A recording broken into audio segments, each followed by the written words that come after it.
അടുത്തൊരു ചെറുപ്പക്കാരൻ പറഞ്ഞു, ഉസ്താദ് നിങ്ങൾ വഴുതു പറയുമ്പോ ഒരു കാര്യം പറയണം ഉസ്താദ്. ആ ചെറുപ്പക്കാരൻ ഒരു കടയിലെ സെയിൽസ്മാനാ. പടച്ചവനെ, ആ സഹോദരൻ പറയുകയാണ്, നമ്മുടെ സമുദായത്തിലെ പെണ്ണുങ്ങൾക്ക് കരുണയില്ല ഉസ്താദ്.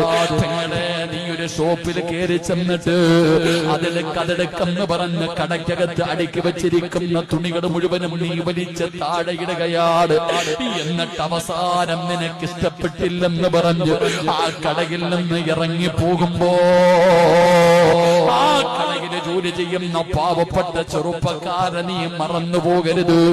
അവനൊരു നോമ്പുകാരിയാ മോളെ. ഈ വലിച്ചിട്ടിട്ട് പോയ വസ്ത്രം മുഴുവനും ആ ചെറുപ്പക്കാരൻ വേണം മടക്കി വെക്കാൻ. അല്ലാഹുവേ, എന്തൊരു ദ്രോഹമാണ് ചെയ്യുന്നതെന്നറിയുവോ? ഇന്നൊക്കെ പർച്ചേസിന്റെ കാലമാണോ? ശരീരം മറക്കാതെ നടക്കുന്ന പെങ്ങളെ, ഭർത്താക്കന്മാരെ കേൾക്കടേ, ഇത് പെരുന്നാള് വരികയാണ്.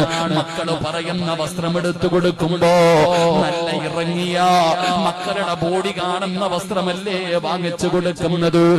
മക്കൾക്ക് കീറിയ പാന്റ് വാങ്ങിക്കൊടുക്കുന്ന വാപ്പാ.